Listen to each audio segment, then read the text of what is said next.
Hey, Shalom, Israel, Shalom, Yahweh, Hashem, Yahushai, brought the thumb to all the brothers, Shalom, Yahweh, Shamar, Ilathah, Hashem, Yahushai, to all the sisters.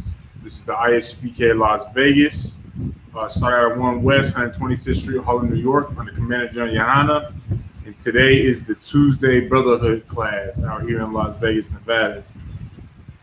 Today we're gonna start reading through a couple chapters throughout the Apocrypha. And of course, you know, we're gonna tie things in with precepts as well, you understand?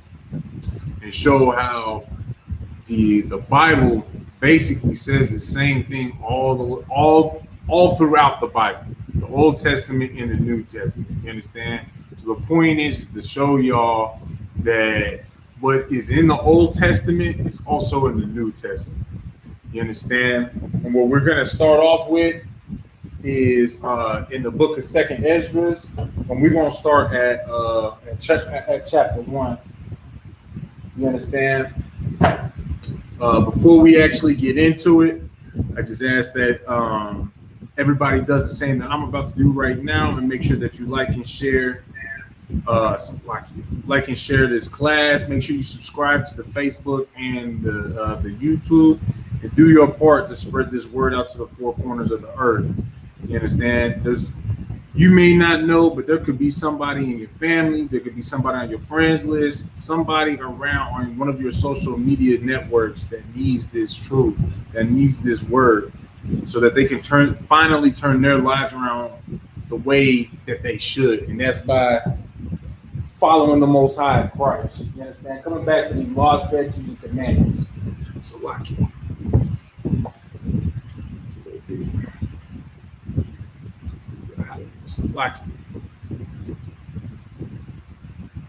You understand? So just give me one moment. Finish liking and sharing myself. And then, as I said, we're going to start at the book of 2nd Ezra in the first chapter. And mind you as well, if there's anybody online that has any questions, feel free to type it in the chat, and I will answer your question to my fullest ability scripturally. If I'm unable to answer your question myself, then I'll be sure to ask a mightier man than myself to get the answer for you. You understand? This isn't the Christian church where we just tell you, oh, pray about it, and, you know, you're just going to get the answer just out of thin air just because you prayed about it. You understand? We actually have the real priests and prophets of the Most High God in the ISUPK. You understand? That can give you the real breakdown, the real answers, and are able to prove that the answer that they give you is correct. You understand?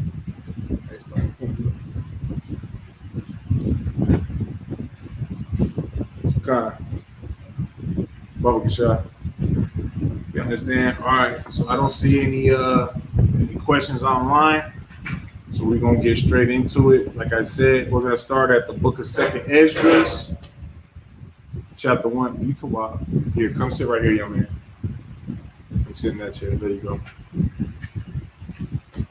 We're gonna start at this the book of 2nd Ezra, chapter 1. Now, think about Ezra, and y'all will come to see, right, that Ezra loved his people. This brother had great brotherhood. You understand? Because as we read, you're gonna come to see the things that Ezra had asked the angel that had came to him. And all of his questions are essentially just about, you know, the condition of his people and how essentially all of that can be turned around. You understand? Ezra was about his people. He loved his people. You understand? But in this first chapter, what, you know, just a quick little synapse or a quick little review of what we're going to read in this first chapter, you can see that, you know, Ezra is appointed as a priest and a prophet, but also you're going to see what you read in the Old Testament as to why the Most High God is moved to wrath in the first place with his people. You understand? So that's how the book of Second Ezra starts off. You understand? Is why the Most High God is wrathful with his people. You understand? All right. So this is the book of Second Ezra, chapter 1, verse 1. The second book of the prophet Ezra, the son of Sarias, the son of Azarias, the son of Helkias, the son of Sadamias, the son of Sadak, the son of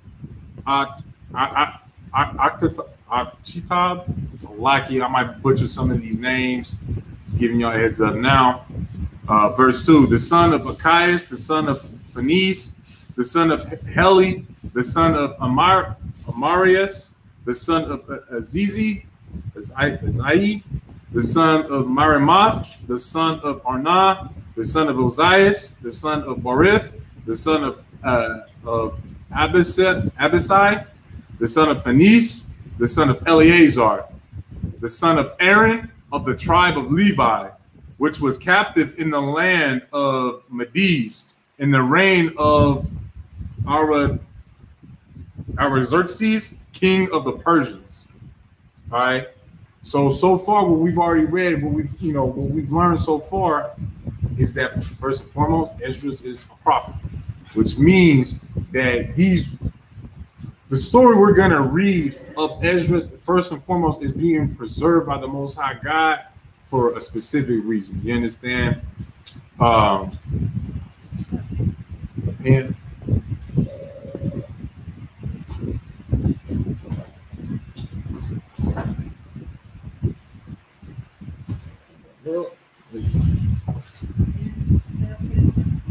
yeah, I actually just fixed that too. So, all right. So he's a priest and prophet of the Lord. You understand? Which automatically lets you know that he is an Israelite. You understand? He comes from one of the 12 sons of Jacob.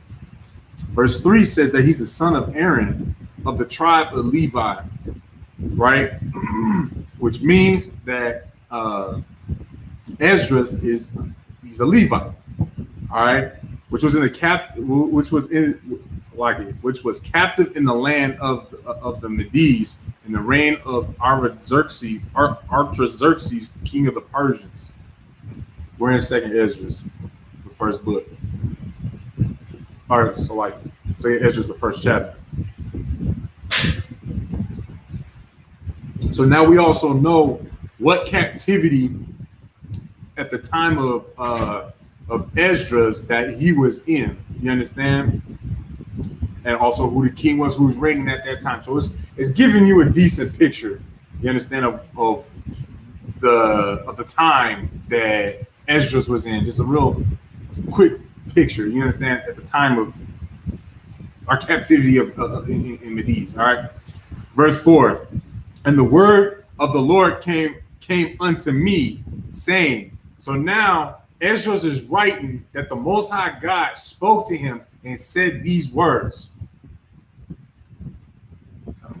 First chapter. Right. Verse 5. Go thy way and show my people their sinful deeds and their children their wickedness, which they have done against me, that they may tell their children's children, because the sins of their fathers are increased in them, for they have forgotten me, and have offered unto strange gods. Now, what that's saying right there is the Most High God told Esdras to go unto the people and tell them that they have forgotten not only the God of their fathers, but also their fathers, and have taken on sin even more than their fathers before them. You understand? And that sin has gone to the extent that we started worshiping other gods. That's part of that transgression against the Most High God, was offering our basically sacrificing ourselves, our lives, our belongings to these other gods. You understand? And the Most High God was, told Esdras, hey, go and show your people that they did this. You understand? Verse 6. Oh, Salakia. Verse 7. Am not I even that? Salakia, I'm like tripping today. Am not I even he that brought them out of the land of Egypt from the house of bondage? But they have provoked me unto wrath and despised my counsels. Now, off the rip, this is also letting you know where you can find in the book of Amos, chapter 3, verses 1 through 2, right? You can precept these two together on who the Most High God is actually referring to. Because mind you, and we're not going to pull it right now, but I'm just going to paraphrase it real quick. But in the book of Amos, chapter 3, verses 1 through 2, you know, the Most High God says that I delivered, you know, thee out of Egypt, O Israel. You understand? The Most High God delivered Israel, the Israelites, out of the land of Egypt, out of that house of bondage. You understand? Most High God had only done that for that family, because you go on to verse 2, Amos 3 and 2, and he says, of all the families of the earth, again, I'm paraphrasing it, so I might butcher it, but you know, Salagi, but of all the families on the earth, only you have I known. You understand? So with that being said, that lets you know that even here again in Esdras, where Esdras is when the Most High God is speaking to Esdras, and Esdras is writing this down, what the Lord had told him, is still that same account that you find in Amos, and mind you as well, that you also find in Exodus. You understand? That the Most High God, and also throughout the whole Bible, that the Most High God is only dealing with the Israelites. You understand? And why that is important, especially in today's class, is the fact that today's the Tuesday Brotherhood class, and Esdras had Brotherhood. So with that being said, how would Esdras show that brotherhood when the Most High God is saying, go and show, you know, the children of your forefathers? It's like, what did it say exactly? It's like, it says, go and show your people. Who is his people? You understand? Their sins. Y'all understand that? Y'all got to put all of that together, because that lets you know, because he has that brotherhood. He's not going around door to door talking to all the Moabites and the Africans and the Japanese and the white man and all of them. He's not going door to door saying that you transgressed against the Most High God. He's only going to his people. You understand? And his people are the people that were delivered out of Egypt. You understand? That is the people that Esdras has brotherhood for. That is the people that Esdras has love for, and only those people. All right. So like it. Where was we at? Middle of verse 7. But they have provoked me unto wrath and despised my counsels. Now, we ain't gonna pull it, but real quick, sis, do you know how the people, the Israelites, Esdras people, have provoked the Most High God unto wrath? Transgressed the law. They served other gods, right? That's also what I had just said, what we just read in verse 6, at the end of verse 6, where it says, and have offered unto strange gods. And mind you as well, it also says that, it also says right above that, for they have forgotten me and have offered unto strange gods. You understand? We forgot the Most High God. Now the Most High God delivered you out of Egypt, that terrible bondage, and you allowed your children to forget what the Most High God did for you? I would be upset as well. If I did something great, right? I delivered somebody from some sort of oppression, some sort of, you know, just hell. I took somebody away from hell. I myself delivered somebody from hell, and they forgot that, acted like I didn't just do that for them. I'd be upset as well. You understand? When you do something kind for you know, you do something that your children didn't even necessarily earn. They just did what they was, you know, what is already required. They didn't go above and beyond that. And you go and get them a treat just because they maintain what they was doing. And they want to act like you still don't, you as a parent didn't get them a PlayStation or that Barbie doll set, or you know what I'm saying, whatever gifts that you get them, and they just act ungrateful. As a parent, you get upset, don't you? Everybody gets upset when their children become ungrateful, when they act ungrateful. Well, you know what? That's the thing, is we also have to look at the Most High as a parent as well. Because you know what? After we got delivered out of Egypt and all those times that he bailed us out, we became ungrateful and forgot what the Most High God had done for us. You understand? This is why the Most High God is upset with the nation of Israel, with blacks, Hispanics, and Native Americans. You understand? And we despised his counsels. What are his counsels that we despise? When the Most High says, you're not supposed to eat shrimp, pork, crab, lobster, like all these unclean foods. You understand? Where the Most High says, don't intermingle with the other nations. Do not have interracial marriages. You understand what I'm saying? Have brotherhood. All of these things that, and of course, many more other things that we transgressed against, Most High God counseled us and said, do not do these things.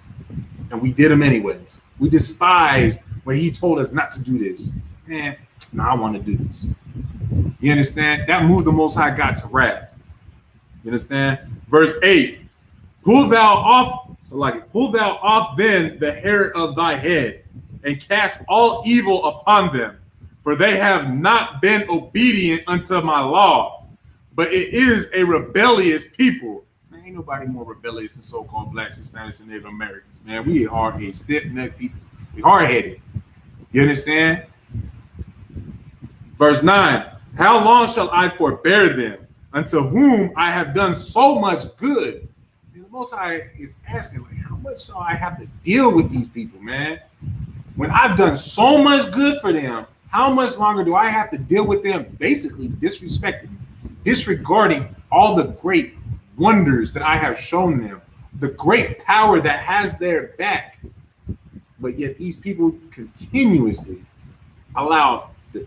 continuously forget about me and what I have done, and also allow their children to forget and to be even worse than their forefathers as the generations go on. The Most High God is upset about that. You understand? Verse 10, how many kings have I destroyed for their sakes? Pharaoh with his servants and all his power have I smitten down.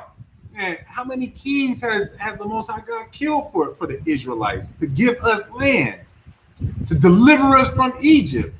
Egypt was a great, grand empire, right? Great, grand kingdom. The Most High God destroyed that for you, black, Hispanic, and Native American man. But you know what? How you repay him? Just look at what you do today. You have promiscuous sex. You understand? You show your body online. You women show your body online just for what's the word? Validation, for approval, for attention. You understand? Our sisters are on stripper poles. We're selling drugs to one another. We're killing each other. You understand? This is how we repay the Most High God who delivered us out of oppression. You understand? We're on verse 11. Verse 11, all the nations have I destroyed before them, and in the east I have scattered the people of 2 provinces, even of Tyrus and Sidon, and have slain all their enemies. And the Most High God has divided nations for us, has destroyed nations for us. I mean, just killed nations for us. You understand? Verse 12, speak thou therefore unto them, saying, thus saith the Lord. So now Esdras is telling Esdras, listen, go speak to them. Go speak to your people and tell them that I said this. You understand? Verse 13, I led you through the sea, and in the beginning gave you a large and safe passage. What is he referring to right there? Who knows? Speak up. Is it when Moses led With Moses, you're correct. With Moses, but what with Moses? Okay. Do you know what sea that was? It's okay if you don't, but that's why we have in class like this. The Red Sea. It's the Red Sea. Ain't no sweat. I led you through the sea. He led us through the Red Sea.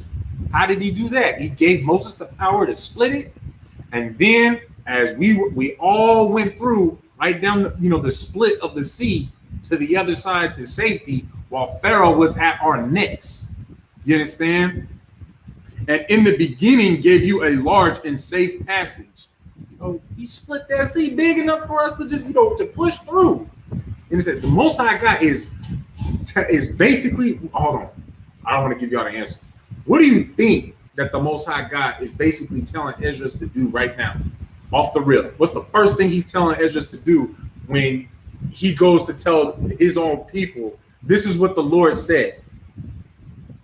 What do you think the Most High God is making Ezra do by telling his people this part right here? Now, brother, technically it's brotherhood, yeah.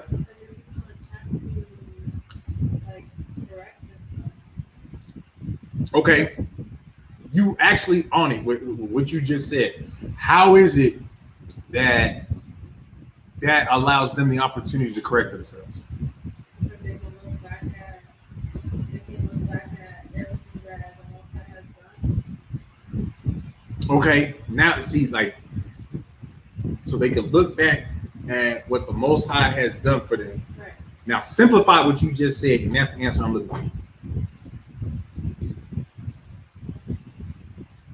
Now remember, what was one thing that I pointed out in verse 6? That's my hint for you. So they've forgotten. So how can I remember? The Most High God is making Ezra go talk to the people. The first thing is remember what the hell the Most High God did for you. That's the very first thing. That's how the Most High God is starting off with Ezra. You understand?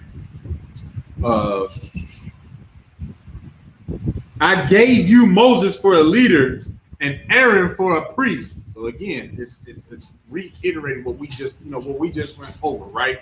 Now, mind you as well, before we go on to verse 14, what is significant about what we've read so far? And this is how I started. I said something in the very beginning of class. What is significant about what we've already read so far in the first 13 verses? Because mind you, these are in the Apocryphal books. But what's significant about the events that we've read that correlates with the entire Bible?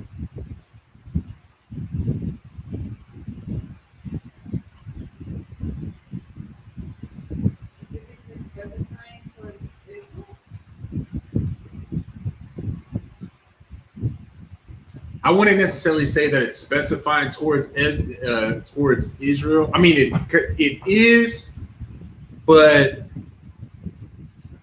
it didn't specifically say go and speak to the nation, to the people of Israel. So I'm going to say no. I mean, that's not the answer I'm looking for. But what else? What else do you think? What's significant about what we've read so far? Well, I would say it basically points out all the things that the Most High has done in order for our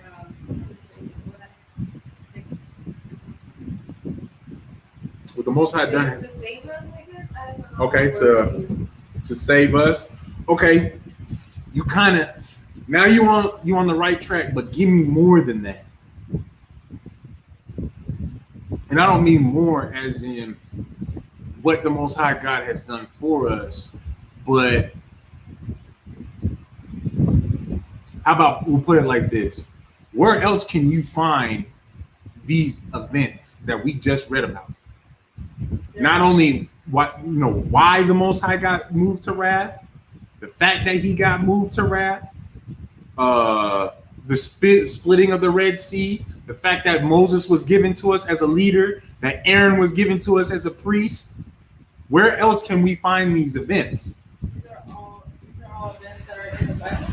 They're in the Bible. Now, mind you as well, see, be careful with saying that though, because the Apocrypha is actually a part of the Bible. Right, but it was removed, right? So The Apocrypha books was removed from the Bible, exactly. But where else can you find these events?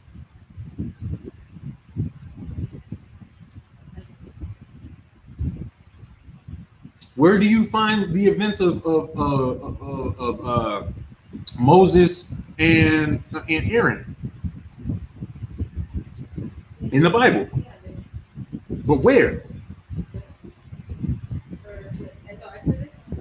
It's in Exodus. Yeah, in Exodus. Well, I was just gonna say what the Old Testament. You find it in the Old Testament. But you know what? I'll actually take the Bible, because where else is Moses even mentioned in the first place? So obviously he's mentioned in the Old Testament. Where else is he mentioned? In the New Testament. This book is doing the same thing. Now, mind you, for those of y'all that don't know, these Apocryphal books was removed from the Bible. Was that in like 1648? I believe it was, by the Catholic Church. This is just a quick little sidebar to, just to teach y'all something just real quick about the Apocryphal books. But the Roman Catholic Church removed the Apocryphal books because they tried to say that these books had no significance to the rest of the book. Mind you, with that, it has no significance to the doctrines that the Christian and the Catholic churches were trying to teach.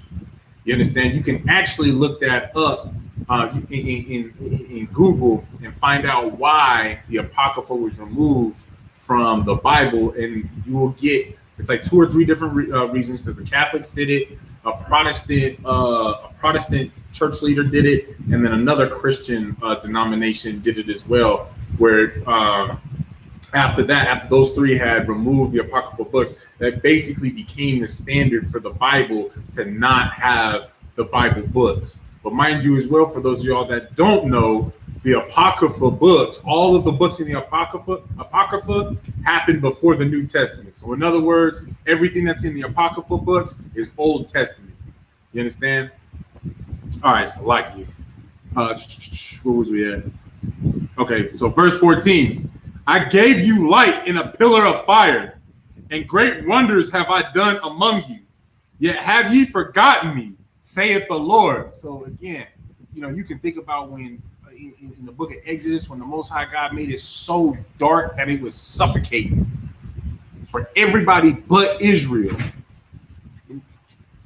The reason why it wasn't dark for Israel is because the Israelites was because the Most High God gave us that pillar of fire. You understand? For us to be able to see and for us to be able to maneuver and do what we had to do. You understand?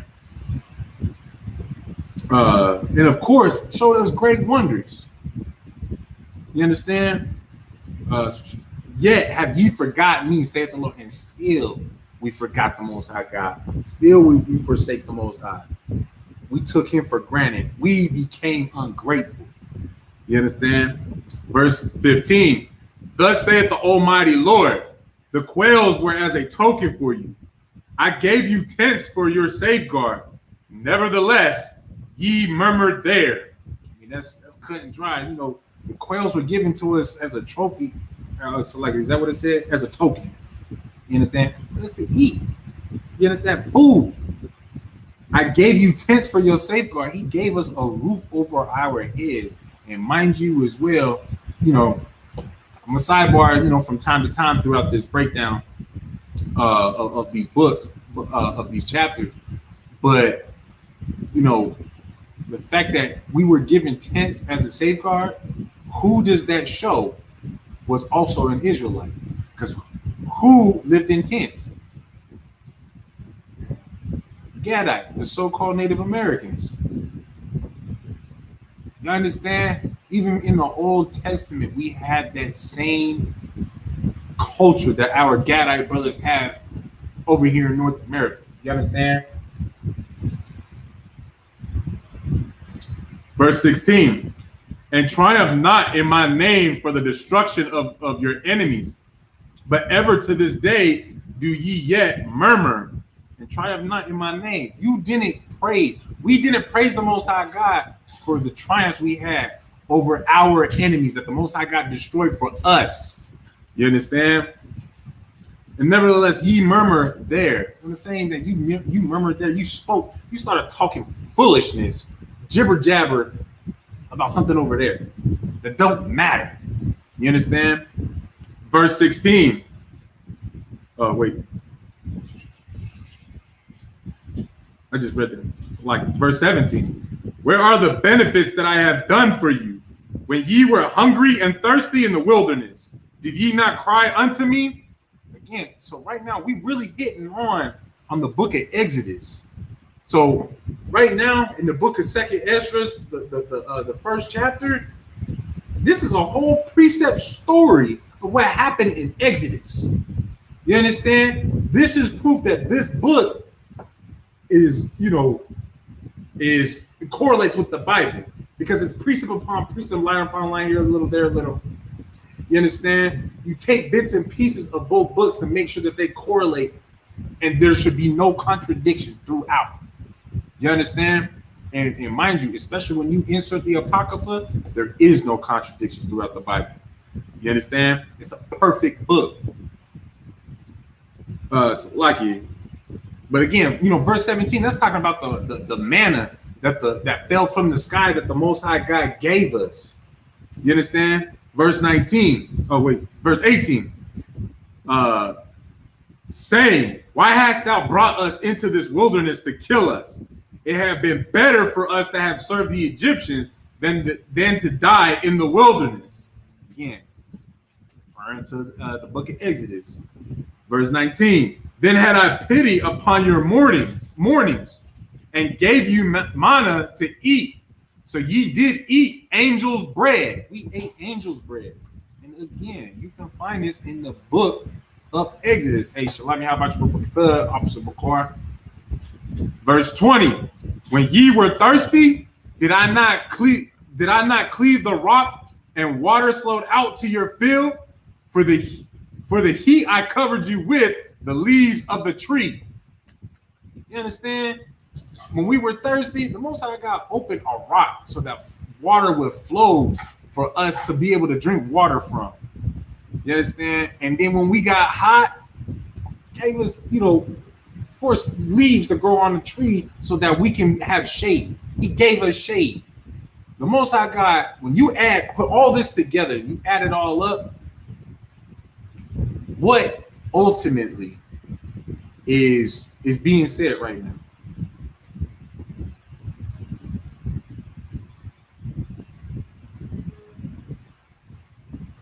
Now, of course,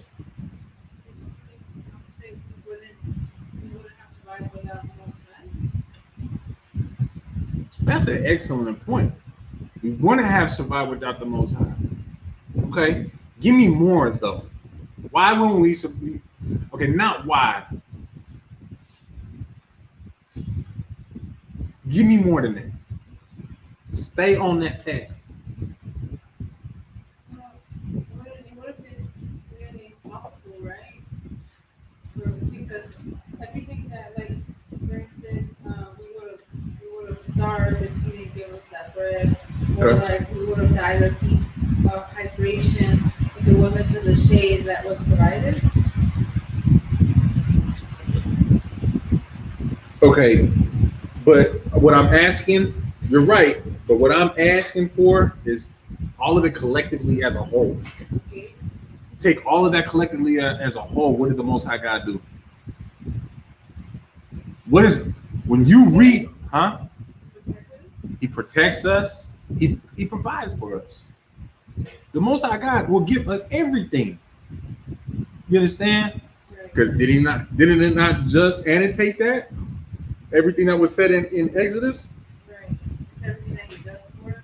Right. So with that being said, what do you think is the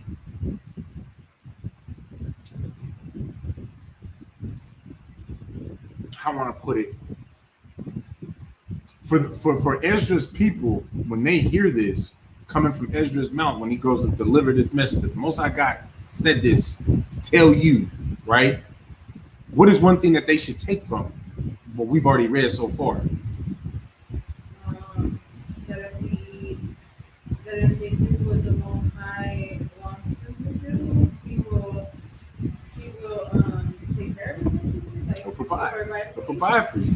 He'll have that covering. You'll have that covered. No, you're right. So now, in what state are the people in right now as well? Are the Israelites in right now? Are they in rulership? Are they in a captivity? Are they in between? I would assume they wouldn't be in rulership. Why? Why would you assume that?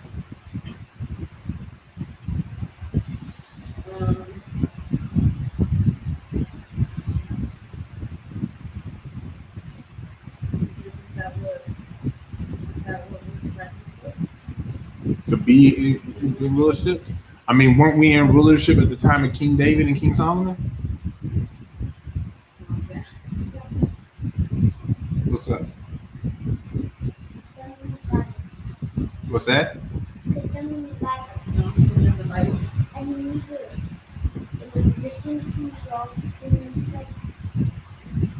You're right. We do need to listen to the officers. We do need to listen to the priests and prophets of the Lord. You're right about that.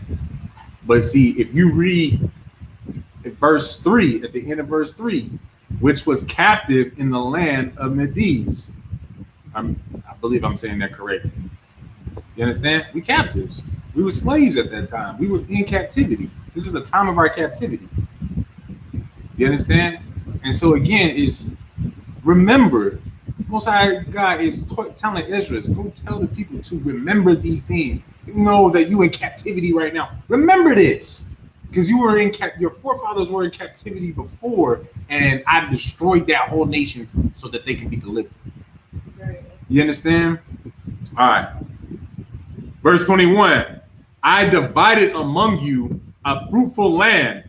I cast out the Canaanites and the Perizzites and the Philistines before you. What shall I yet do more for you, saith the Lord?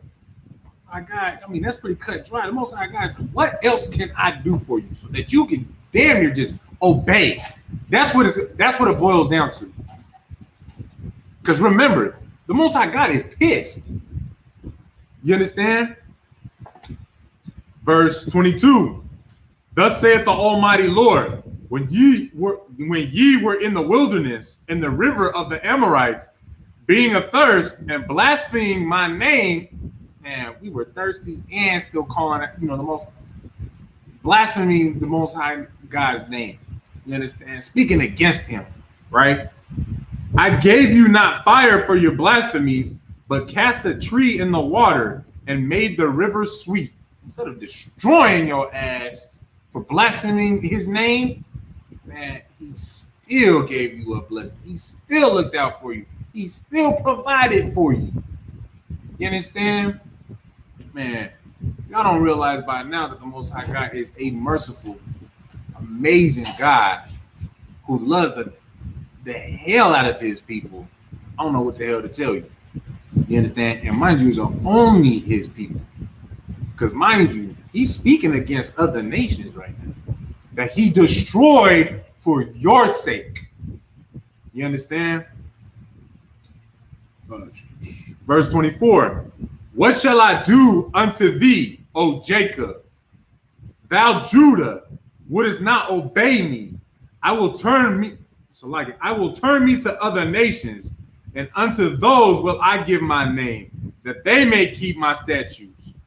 I mean, now the Most High is like, what shall I do unto thee, O Jacob? Thou Judah wouldest not obey me. Your chief tribe would not obey me. I will turn me to the other nations, and unto those will I give my name, that they may keep my statutes. The Most High is basically threatening, like, man, I'm about to allow them to serve me. You understand? Which again, this is another precept for what?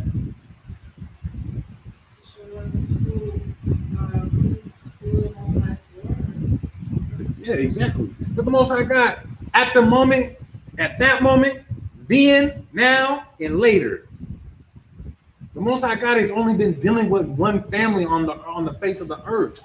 He's never been about other nations. You understand? And just a quick little side note as well, or a side note. I know I keep on doing that, so I like it.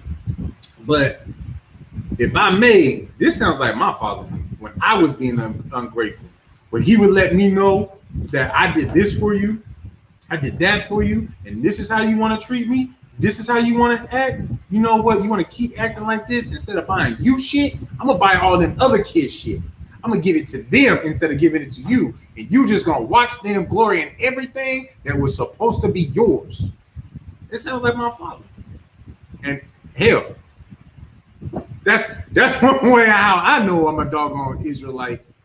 Because I mean, my father before me, he talks like a doggone, like how all the Israelites talk, always and forever. He has our people have. You understand? We've always talked in a certain way. We all talk the same, maybe a little bit different slang or whatever, but it's still same, different, but still same. You understand? Lucky, but mind you, my dad speaks like the Lord, and he didn't even mess with the Bible like that. You understand that? So that's how you know it's a spiritual thing as well. You understand? Our seed is a spiritual thing. We are a spiritual people. You understand? So lucky. Verse 25. Okay, that's where we are. Verse 25. Seeing ye have forsaken me, I will forsake you also. When ye desire me to be gracious unto you, I shall have no mercy upon you. Verse 26. Mind you, I mean, that was very cut and dry. Verse 26. Whensoever ye shall call upon me, I will not hear you. For ye have defiled your hands with blood, and your feet are swift to commit manslaughter. Now, mind you as well, we're going to pull something out of the New Testament that is a precept to what we just read in the Apocrypha. So not only are we going to, read through what Brotherhood is, through what Esdras had done, you understand, through his story, but we're also at the same time going to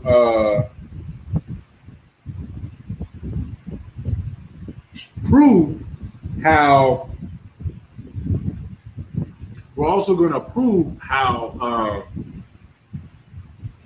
the Apocrypha sits within the Bible.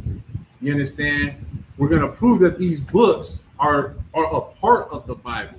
Because like I had said earlier, what is that in Isaiah? For precept upon precept, line upon line, here a little, there a little. You understand? That's how you understand the Bible. It's about precept upon precept.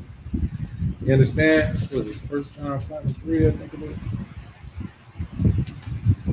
What was we just at? 25, right? We're on 26. Oh. Where's that at? Hold on, so like it. Let me pull that real quick for y'all.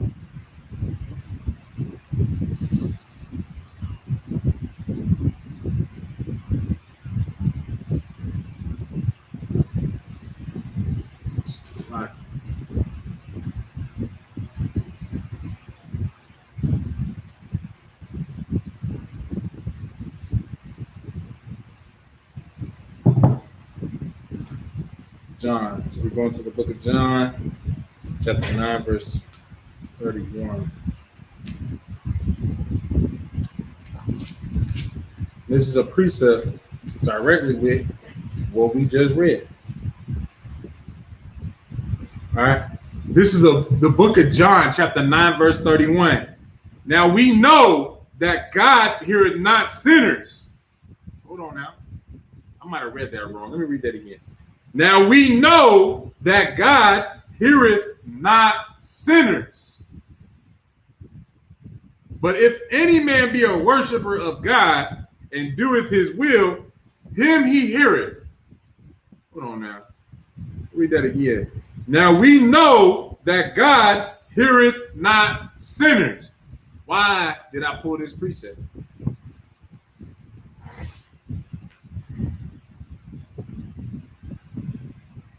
Why did I just pull that precept?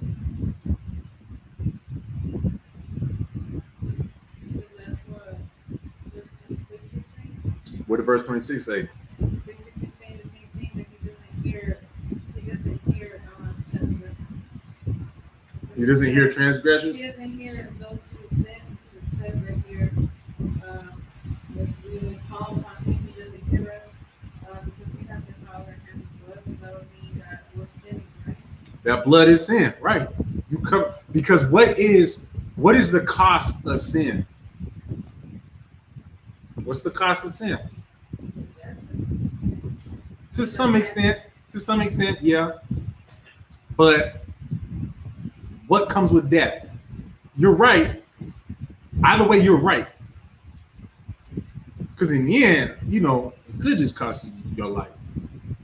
What comes with death, though?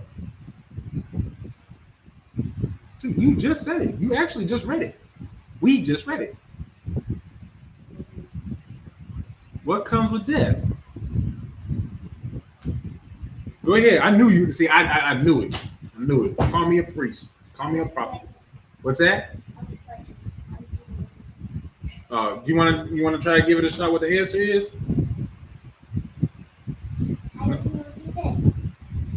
What comes with death?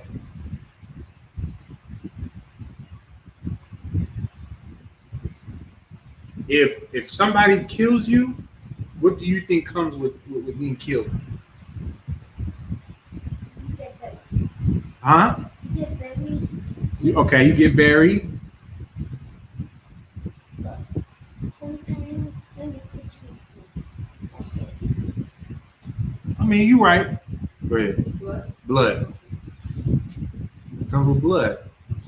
You got blood on your hands because of sin. The cost of sin is blood. Because mind you as well, say you trespassed against a brother in the Old Testament when it was, during the Mosaic law, the law of sacrifice, right? What did you have to do to atone for your sins? You had to slaughter something. You had to spill the blood of something. So you had to spill blood to atone for your sins. Blood has to be on your hands. But yet, what is the Most High God saying? He ain't listening to nobody with blood on their hands. You understand? That's in the New Testament. And as you can see, in the Old Testament as well. You understand? I pray y'all understand online. You understand? But let's just read that again real quick in John chapter 9, verse 31. Now we know, again, it says we know. We don't think, we ain't assuming, we ain't guessing. The Bible is not guessing, assuming, none of that. The Bible says we know, now we know that God heareth not sinners. God don't hear sinners. God don't hear people who got blood on their hands. God don't hear people who got OnlyFans.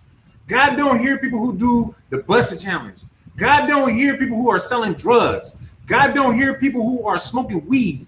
You understand? He don't hear alcoholics. You understand? People who have addictions. You all right? Nah, you good. You good. You understand? The Most High God don't hear people who are doing things that puts his name to shame, essentially. You understand? He don't hear them people. He ain't dealing with them people. Go ahead, sis.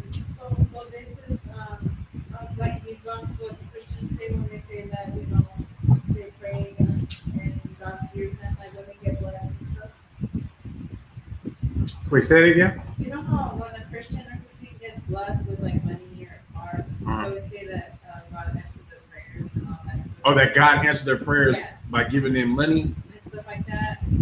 What I mean is, it wouldn't have been God who was answering their prayers because he didn't hear them, correct? No, you're right.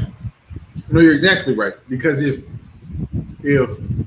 I'll use myself for example, the Most High God blessed me with money, but I'm over there smoking weed and pimping out my sisters and having sex with heathens, you know, with women of other nations, but yet, you know, I hit crypto $7 million.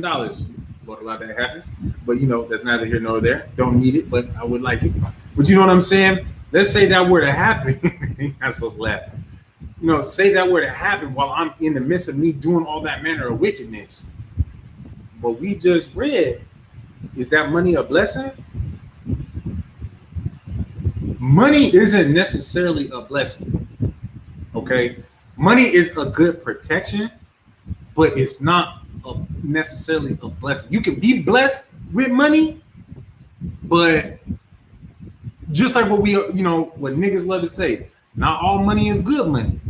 Just because I got buku money doesn't mean all that money is good. It might not be a single dollar to my name might not be good for me. Because you know, if I'm a wicked person, what do you think that $1 is gonna go to? Let me go get some crack. Let me go get, let me go find me $1 hooker. Whatever manner of wickedness I could do with $1, I'm gonna spend that dollar on that wickedness. No, money is good money. You understand? So just because me being a wicked person and I just find $1 on the street, oh, thank you, God. You know, God wanted me to go smoke this rock. God wanted me to go spend this dollar on whatever the hell was already on my mind to go and do. And that, because I came across that dollar, all of a sudden now that's almost like saying the Most High God is ordaining me to do this wickedness. Like, does that answer your question? Money is a great defense, sure, but it's not, especially with us being in captivity, it's not our requirement. Because you know what? The thing is, you know what? We're gonna pull that precept for thou art rich in Revelation.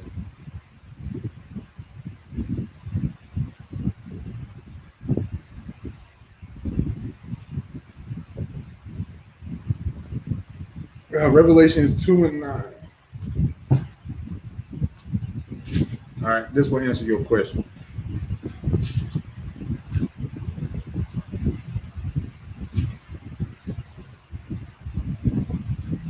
All right, so this is the book of Revelation chapter 2, verse 9. This is written in red. So this is Yahushua, these are Yahushua's words, right? I know thy works and tribulation and poverty, but thou art rich. So he knows our works. First and foremost, who do you think Yahushua is even speaking to right here in verse 9?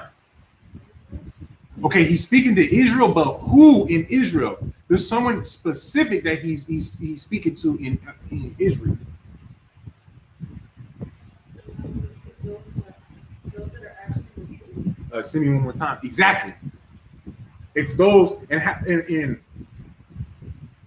why? How did you come to that answer though? Because I'll read it again. Go ahead. I know thy works and tribulations and poverty, but thou art rich. Because even though we are in poverty, we're going through some stuff, we're still rich in the sense of. Okay, so let's take it slow real quick. All right. He knows thy works. What are the works that he's speaking about? So you're right. He's speaking to the Israelites that are in the truth, right? You're correct about that. What works is he referring to? So the works, would that be like the works that the priests and prophets of the Most High are doing now, as far as like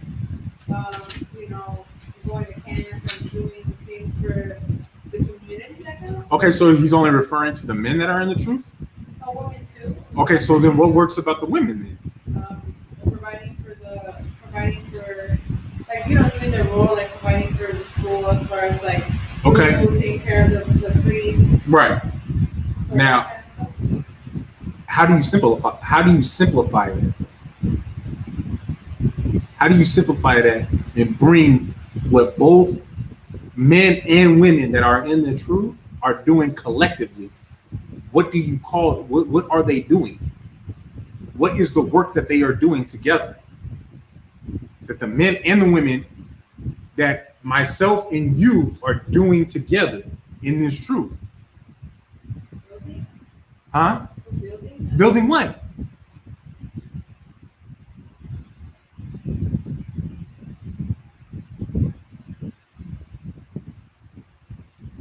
What are we building? What together? What are the men building? Go ahead, young man. The Most High. We're building the Most High. No,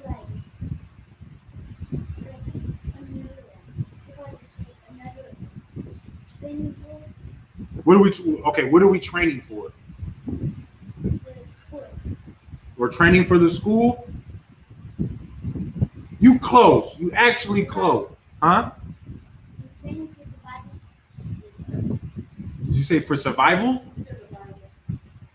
You close. You actually really close. All right.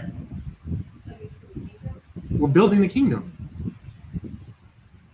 We're building the kingdom because I, as a man, I, as a priest and prophet of the Lord, what am I doing? I am showing you the law, right? I'm teaching you the law. I am showing you the Most High God's word, right? I'm teaching the Most High God's word so that you can do what? So you can follow it and abide by it and obey the Most High God. That right there sets a standard of the way of living. But what is your role as a woman? Of course, when children are in play, is to sustain. When I'm out doing camp, teaching class, whatever, a woman's going to sustain the children, sustain the household. But you said something. Taking care of the brothers. Because we got to do what? No. How do you take care of the brothers? Because we got to eat, right? I mean, we got to eat. If I'm focused on studying this word and teaching my brothers and sisters so I can fish them out of the world, I mean, having a woman as a helpmeet to cook. So, for me in my Akyam and my Adawanyam, so that's one less thing that we have to worry about. You are partaking as a woman, or you are contributing as a woman to the building of our kingdom. Because now you just remove one less worry that a brother has to worry about. Oh, what am I going to cook tonight? Now, you know what? We got beautiful sisters sexy ass sisters in the school, beautiful sisters in the school that will cook for you. They single, the single ones are, they the sexy ones. You understand? The beautiful ones is, they the married ones, so like you. But y'all get what I'm saying. All right. These sisters will cook for their brothers so that that way we have one less thing to worry about when we are trying to pull our sisters off the stripper pole, our brothers from killing our other brothers, our brothers from selling drugs. You understand? When we are going out there to clean our people up, that's the work. Now, tribulation. So it says, I know thy works and tribulation. What's the tribulation? What is tribulations? Like all the obstacles that come our way? No, exactly. Tribulations is the adversity essentially, right? So Christ knows our works. He knows our tribulations, the things that come against us, and poverty. He knows we're poor, right? He knows we're broke. He knows that, man, we always struggling for something. We want the things, and hell, we even struggling for the things that we need. Something as simple as paying the light bill, right? But then what does Christ follow up with? But thou art rich.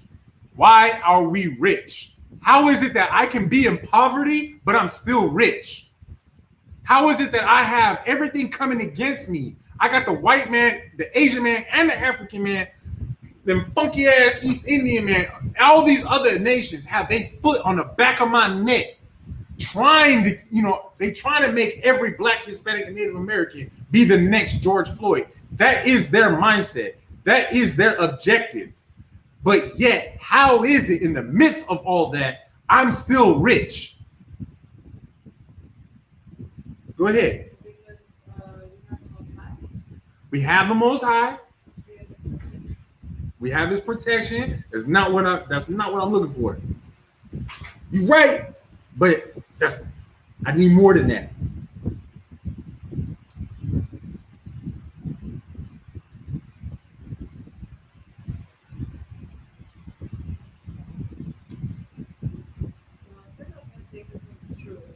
Okay, that is a great start.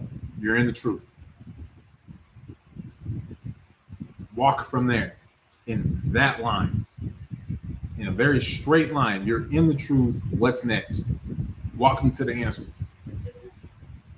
Okay, righteousness. What's righteous about the fact that I'm in poverty, but yet I'm rich? Where do you find the righteousness within that? And so, like y'all, I know I got off track, but mind you as well, this all does tie together. You understand?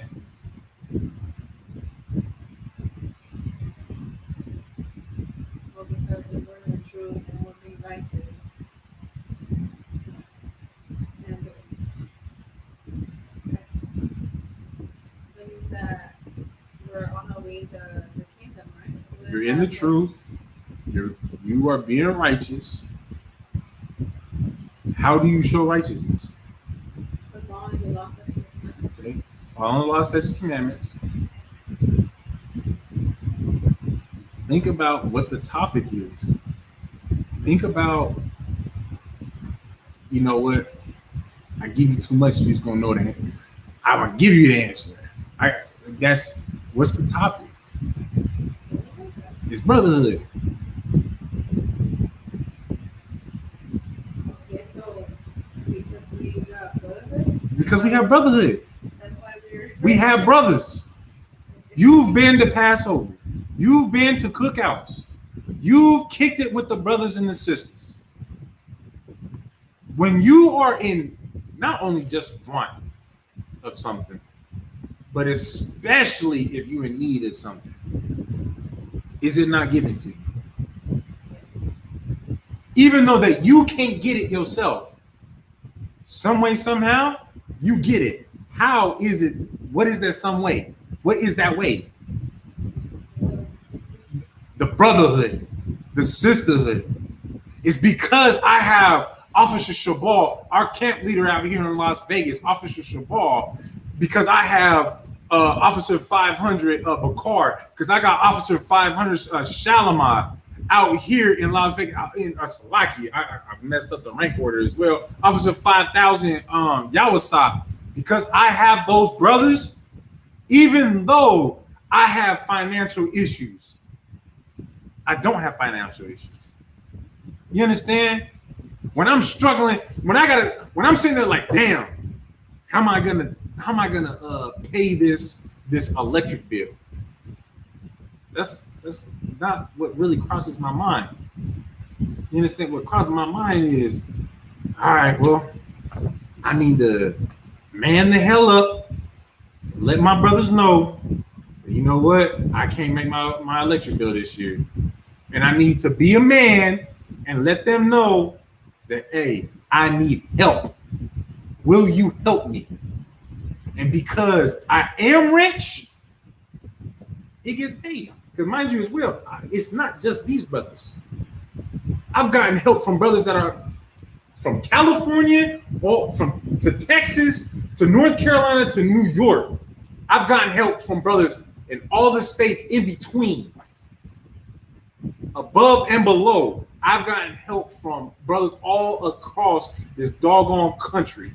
You know why? Because I am rich. I am rich because I have brotherhood. I have brothers that won't let me be poor. Y'all understand? Y'all understand what I'm saying? I'm poor. I am a poor rich man. I am financially poor, but financially I am rich. A Christian does not understand that because a Christian only looks at TV Jakes. You understand? And Salakia, I know we really sidebarred on that, but that was something important, especially to I answer your question, correct? Most High in Christ. So Salakia for the sidebar. We'll get back onto our paid programming. Classes are free. Salakia. Where was I? Salakia. I was on 26. Okay, so verse 27. Verse 27. Ye have not as it was forsaken me, but your own selves, saith the Lord. Man, let's read that again. It's heavy. Ye have not as it were forsaken me.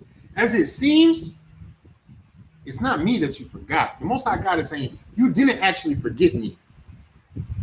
You understand? But your own, but your own selves, saith the Lord. What do you think that means? What do you think he's saying right there? You forgot who you are. And who are you? Who are you? Who are you? What are you?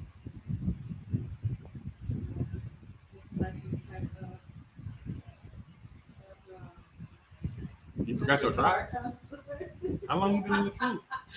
I'm sorry. Raise your hand. It's not Salak. You can't say Salakia, but raise your hand and wait to be called on. You understand? Most High Christ. Who are you? I see you can put your hand there. I'll call on you in a second. You what? You an Israelite. Okay. But you know what? To really get into it, you are a princess of Zion. You are a daughter of the Most High God. You are of the women of Yasha'Allah, the princess of the power. You understand? You forgot who you were at one. Of course, because you came into the truth. Now you know who you are. And you still learning who you are, right? But that's the thing. Before this truth, before the UPK, before Commanding General Yohana, you just thought you was Mexican. No, you thought you was Mexican American. Ain't that some shit? You thought you was Mexican American. And that probably meant something. Because you had dual citizenship, and I mean, let's be honest, Mexico is a nation of great people when you screwed out the Spaniards. You understand? When it's just the Israelites in Mexico, it's a nation of great people, beautiful people, of a beautiful culture. Once you start to add in all that other BS, you forget who the hell you are. You don't know who you are. You ain't Mexican.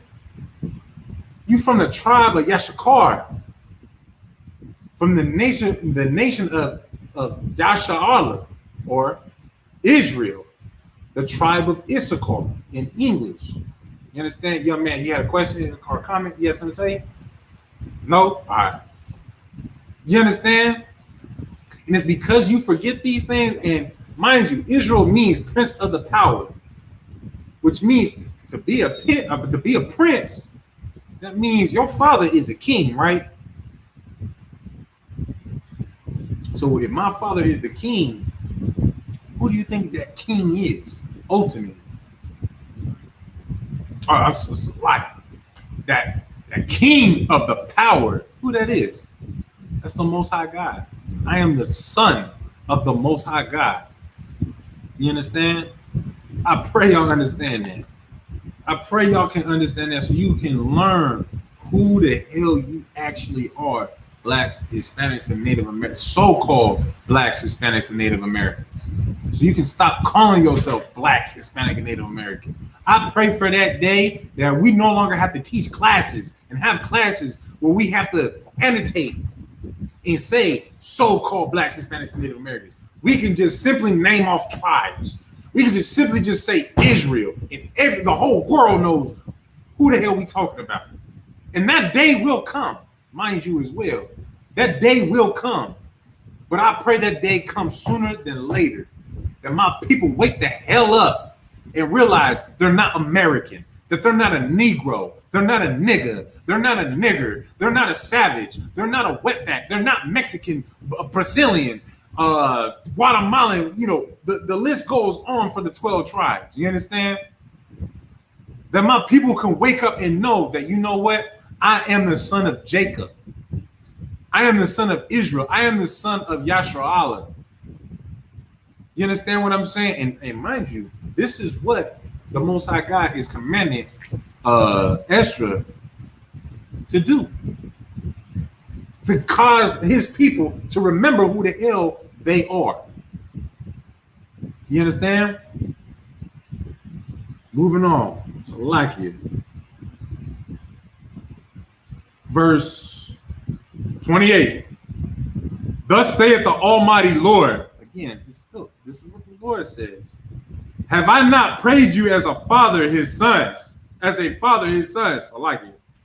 As a mother her daughters. And a nurse her young babes. That ye would be my people. And I should be your God. That ye would be my children. And I should be your father. And that's what the Most High, that's all he's been asking for. That prayer is him asking, let me be your God. And for that to happen, these are the things that you do.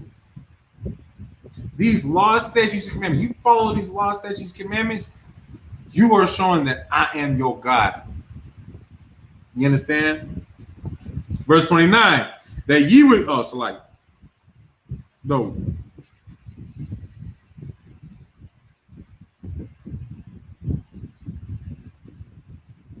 Slightly.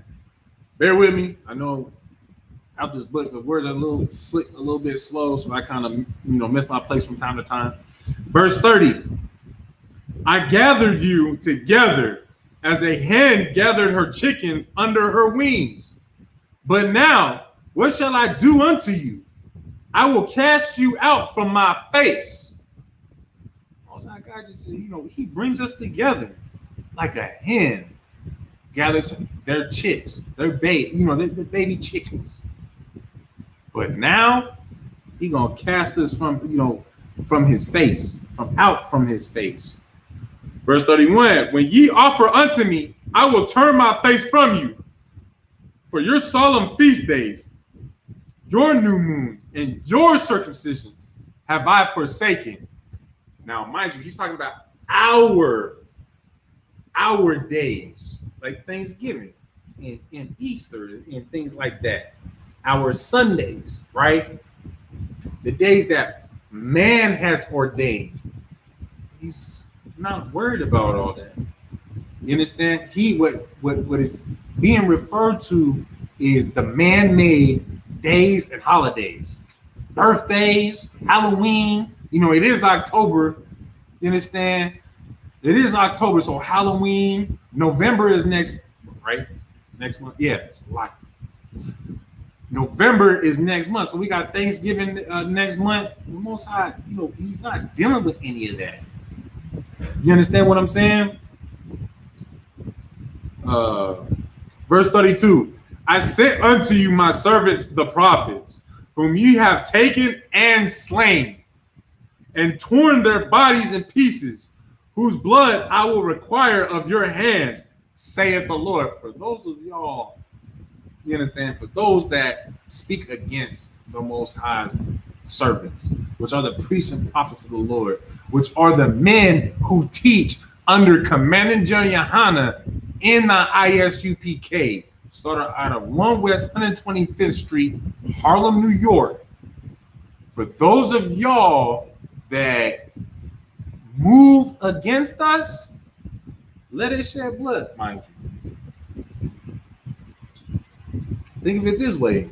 What happened with, and may he rise again, Abba Bivens. You understand?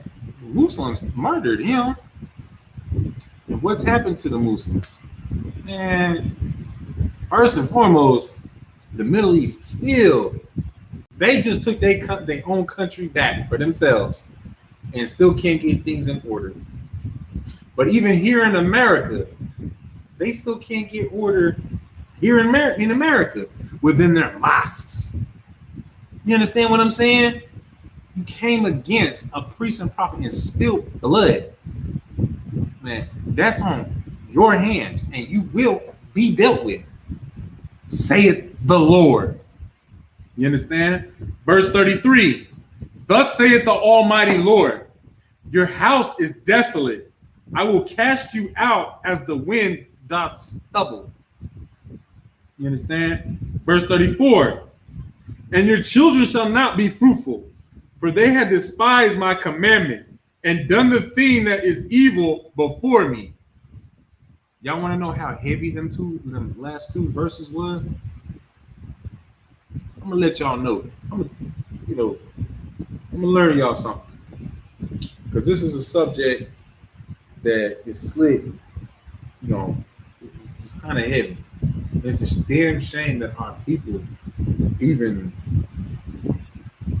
entertain this so-called right that the so-called, I can't say that no more. It's like I just remember.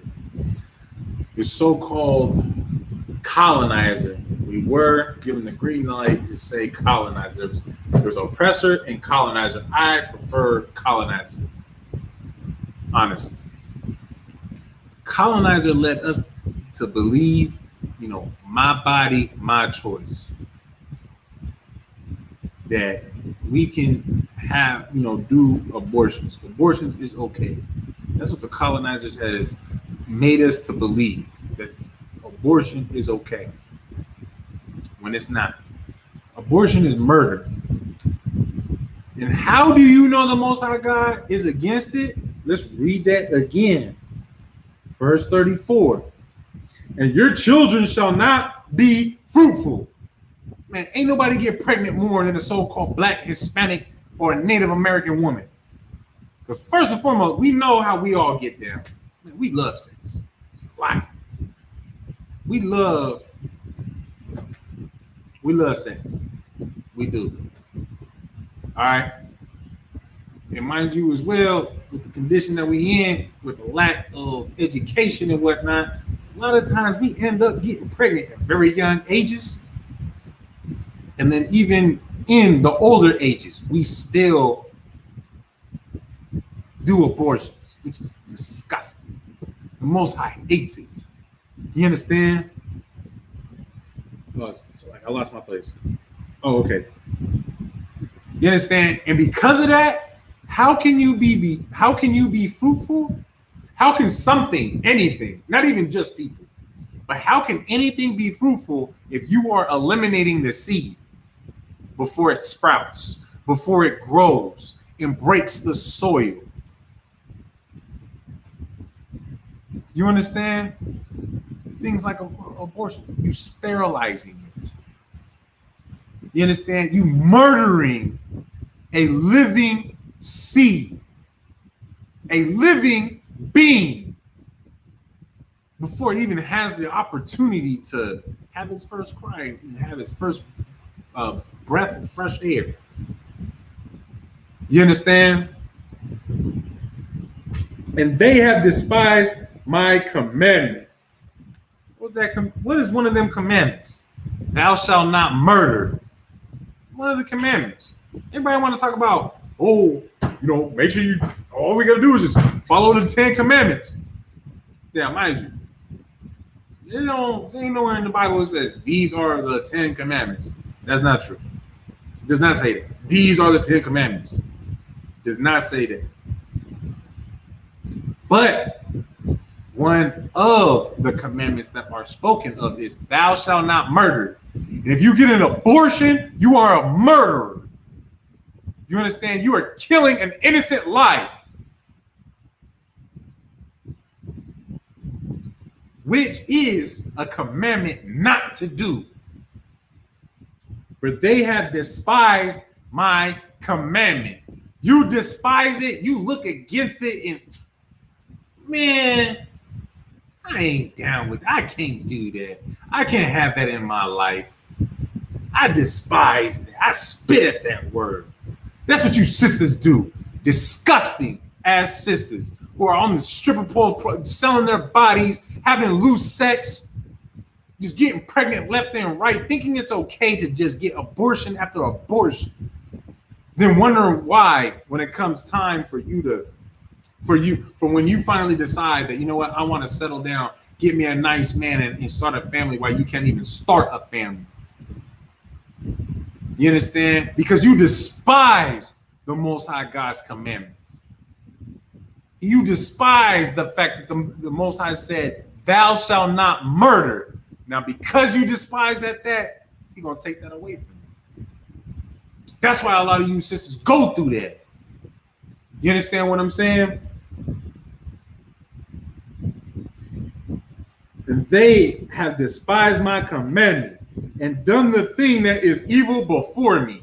It is evil before the Most High God for you to get an abortion. That's evil in the Most High God's eyes. Like verse 35. Oh, wait. Verse 35, your houses will I give to a people that shall come. Oh, Salaki. I was supposed to read 33 and 34. Salaki. I'm going to read 33 because we really went over 34. I'll just read 33, then we'll go to 35. 33, thus saith the Lord, the Almighty Lord. Now, mind you, this is the Most High God speaking about that disgustingness of abortion against it. Your house is desolate. Why is it that our house is desolate, but yet we lead the numbers in abortions? That's how you know we desolate. That's why our numbers are so low. You understand? That's the only reason why. Because if we were to just have the children that we were to have when we are blessed with a child, we wouldn't be a desolate people. We would be a very fruitful people of a multitude that cannot be numbered. But you're selfish, black man, black woman, where you think that, you know what? Oh, my career comes first before bringing forth a life that is already put in somebody's body. You understand? If that is really your body, why is it that you have to kill that body to sustain yours? You allowed a body to be put into yours. Like verse 33, your house is desolate. I will cast you out as the wind doth stubble. And you go into 34, like I said, we just broke that down. We just broke that down. The Most High God is against abortion. That's why our numbers are so low. That's why we are not a great multitude of people right now like we are supposed to be. You understand? Because we envy our oppressor. And y'all can look this up just to paraphrase it, but we were told not to envy not thou oppressor. You understand? And that's exactly what we do. Because when they abort, when they do this and do that, all these manners of wickedness, we do the same thing. And now because of that, we are at the bottom instead of being at the top like we're supposed to be. You understand? All right, verse 35. Your houses will I give to a people that shall come, which not having heard of me, yet shall believe me, to whom I have shown no signs. Yet they shall do that I have commanded them. They have seen no prophets, yet they shall call their sins to remembrance and acknowledge them. I take no witness the grace of the people. So like I take to witness the grace of the people to come, whose little ones rejoice the gladness. And though they have not seen me with bodily eyes, yet in spirit they believe the things that I say. And now, brother, behold what glory, and see the people that cometh from the east, unto whom I will give for leaders Abraham, Isaac, and Jacob, Osias, Amos, Micah, Joel, Obadiah, and Jonas, Nahum, Habakkuk, Sophonias, Aegeus, Zachary, Malachi, and Malachi, which is called also an angel of the Lord. You understand? He said, I take to witness the grace of the people to come, whose little ones rejoice. Oh, so likely. Verse 35, your houses will I give to a people that shall come. That people that shall come is us today. You understand? I wasn't taught this by my father or my father's father and his father before him. I wasn't taught these things by them. I was taught these by Commander Yohanan. You understand? Which not having the heard of me, yet shall believe me. I never heard of the Most High God, especially in this context that you can learn in the ISUPK. But you understand? I always heard that God loves everybody. Jesus is white. You understand? I even remember, because if I made this on a quick little side note, since we already finished the first chapter, next we are going to go into the second chapter a little bit until the time remains, and then pick up from there next week, because that's where we really get into the Brotherhood, right? But my mother's side, they Mormon, and that's basically the gist of what I learned of what the Bible was. But mind you as well, like my grandfather told me ever since I was at a really young age, I was the only one of all the grandchildren that always had, buku questions to anything that they would read. You understand? They had this thing called family home evenings. So, church on Sunday, then on Monday was family home evening, which was basically like Bible study with just the family, right? Cook food, everything. I always like going to go see my cousins and then the food, right? Despite the fact that my mom's side of the family is white, a lot of them actually can cook. But anyway, there's neither here nor there. You know what I'm saying? You know what I'm saying? So a lot of the things that they had taught, I had questions against because it just didn't make sense to me. Mind you, they never touched on to the Bible. They just read out of the Book of Mormon. And even then, I was just, I was always on that note of like, okay, explain it. Like this doesn't make sense from what you read last week. And then of course,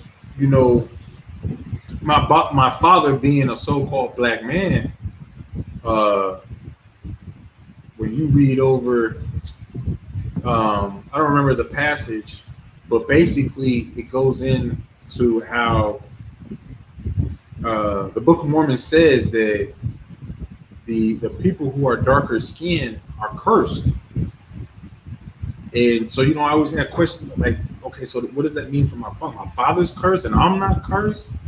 You understand? And again, to go back to what I had spoken about earlier in the class today, that a lot of Christian pastors give you. What do you think that my aunts and uncles and my grandfather told me in that family home evening? When I asked that question, call me by my slave name. I ain't gonna say it on camera, but rock, pray about it. You understand? And I did. The funny thing is, I got the answer damn near 20-something years later. long time waiting, but hey, at least I got the answer now. You understand? Which ultimately, my father, what that answer is, my father ain't cursed. That is where he's supposed to look. Mind you, as well, ISUPK, the Bible does not do colorism, first and foremost. But there is an importance. No, so like, let me take that back. But there is I don't want to put it that way, in a way that y'all don't misunderstand what I'm saying.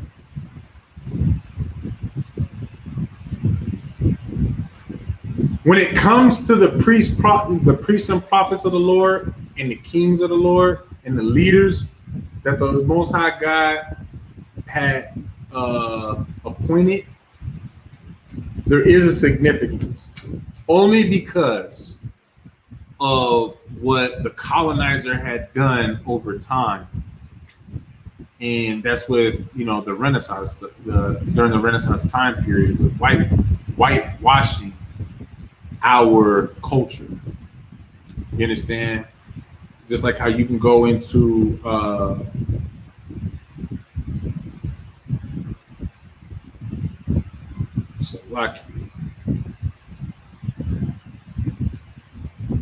just like how you can go into was that Wisdom of Solomon? Wisdom of Solomon, Solomon said that Solomon said he's black and comely. But yet, why is it that the Christian church depicts him as white? You understand what I'm saying?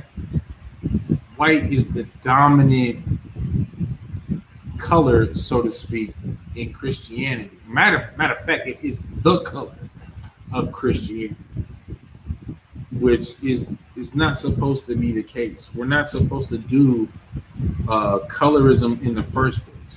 Because if it was about colorism, I wouldn't be a priest and prophet of the Lord. I wouldn't be in the ISUPK. I want to be allowed in the ISUPK.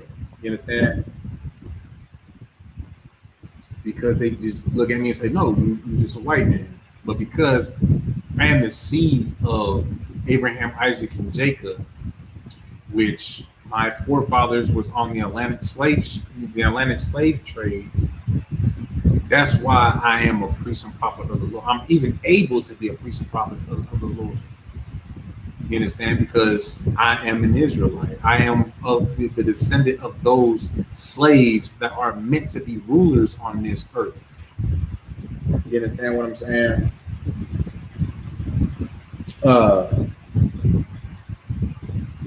But back to what I was talking, the main point,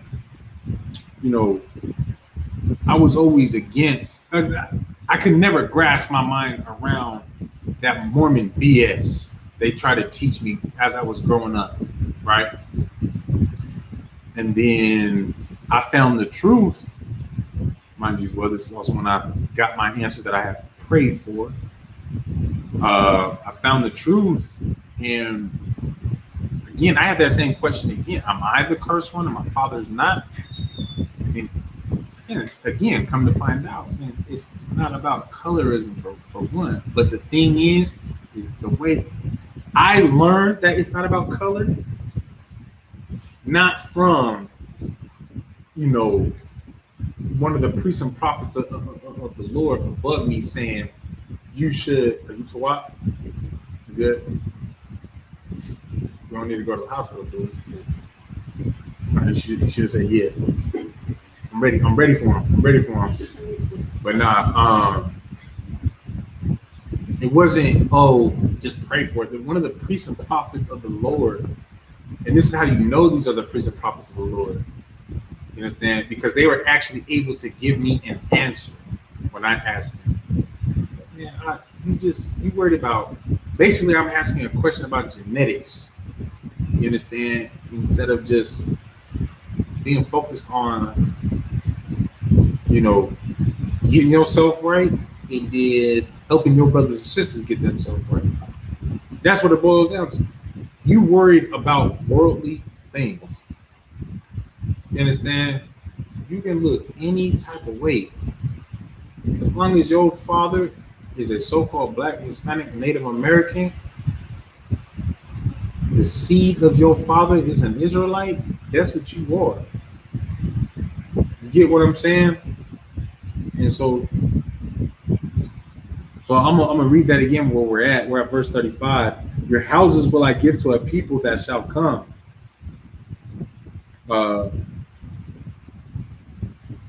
Which not having heard of me yet shall believe me.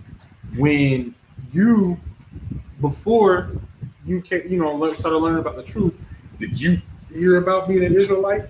Did you hear about, being an Israelite, who you were according to the Bible? These such things. Did you know these things? You didn't. So right now we're here.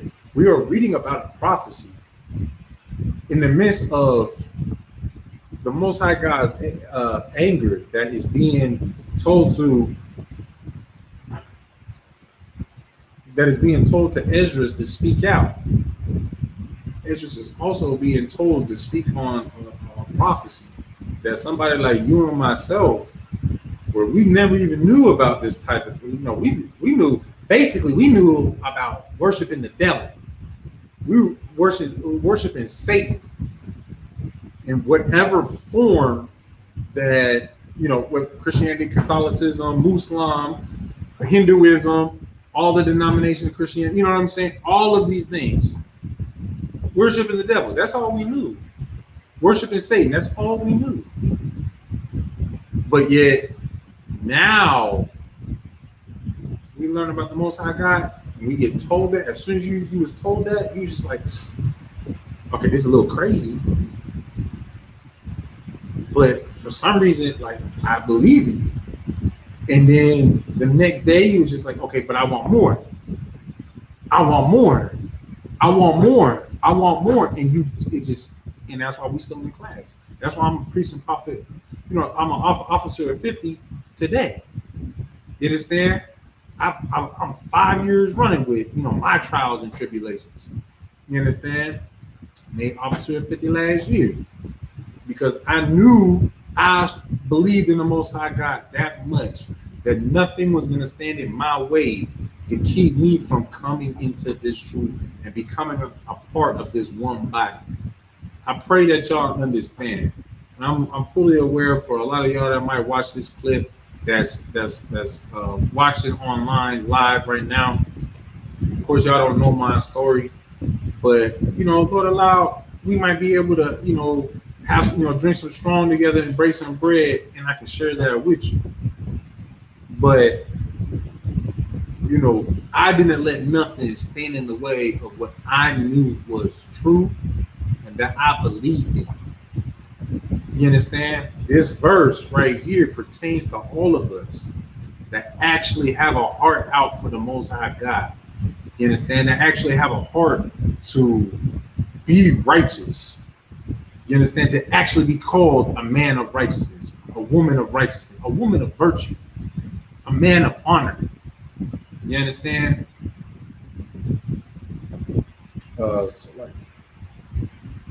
Which not having heard of me, yet shall believe me, to whom I have showed no signs. And I remember, I'll keep it a buck with y'all.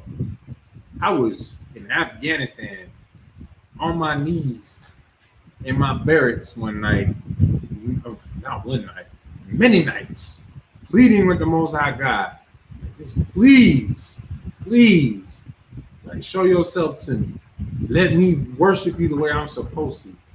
Only thing I ask is you just let me come out of this war alive. It's the only thing I ask. You understand? Show me what I have to do to please you. And these, like dead ass, these were my prayers. Maybe not word for word, but this is basically the gist of it. And one night, this was word for word. But I would beg and plead with the Most High God. Oh, please, let me just come out of this stupid war so that I can serve you the way that you want me to. Just show me. Just show me that you are, that you even want to deal with me. He did. You know how he did? Did he show me any signs? I mean, you can call it a sign that he heard me, because I'm teaching a class right now. I was in Afghanistan from 2014 to 2015. You understand? And again, I'm an officer of 50 in the ISUPK, serving the Lord. I don't smoke no more.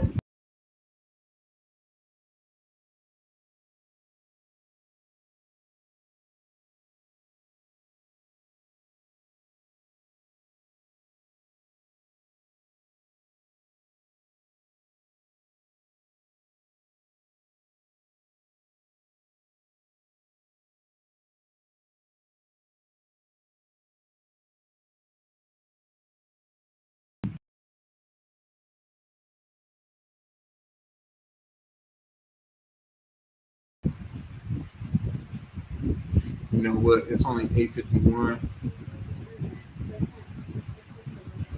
Oh, that's what I'm saying. No, it completely blacked out. So we'll go ahead and just call it.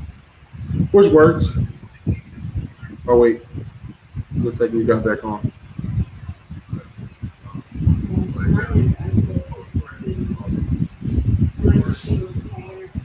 Huh? All right.